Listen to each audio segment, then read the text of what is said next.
ای منتظران مژده که این منتظر آمد، محبوب خدا حجت ثانی عشر آمد.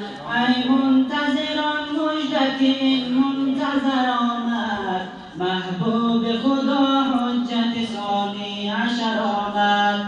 ای منتظران مژده که این منتظر آمد، محبوب خدا حجت ثانی عشر آمد. ای منتظران مژده که این منتظر آمد، محبوب خدا حجت ثانی عشر آمد. در نیمه شعبان معظم بد و سرناز، مقصود حق از خلقت جن و بشر آمد. گردی شده از طلعت وی مطلع الانوار، از غیب چون نور رخ او جلوه‌گر آمد.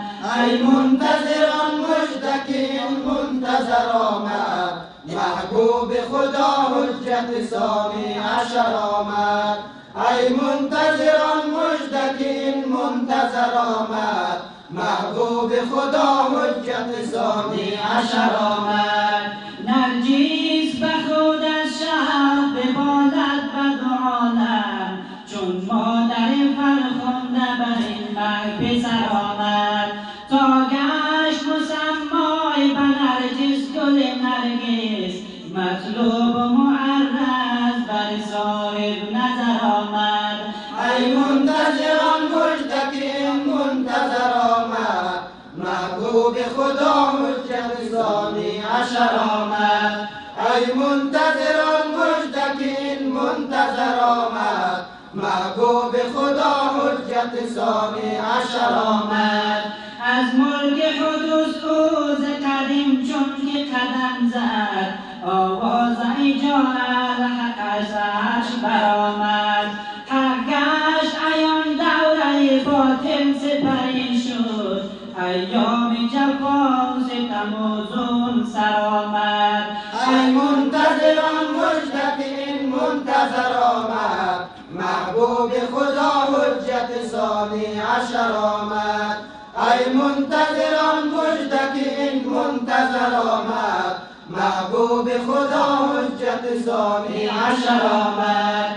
ای قائم عالی نبی، ای مهدی موعود، ای آن که وجودت سبب بحر برآمد. ای واسطه کون و مکان قاسم رزاق، که از پرتو نور به شمس و قمر آمد. ای منتظران مژده که این منتظر آمد، محبوب خدا حجت ثانی عشر آمد. ای منتظران مژده که این منتظر آمد، محبوب خدا حجت ثانی عشر آمد. وقت است که از پرده غیبت بدرآیی، زیرا که محبان تو را خون جگر آمد. در نیمه شعبان معظم بد و سرناز، مقصود حق از خلقت جن و بشر آمد.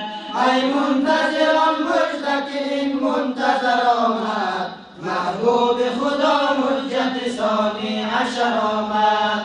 ای منتظران مژده که این منتظر آمد، محبوب خدا حجت ثانی عشر آمد.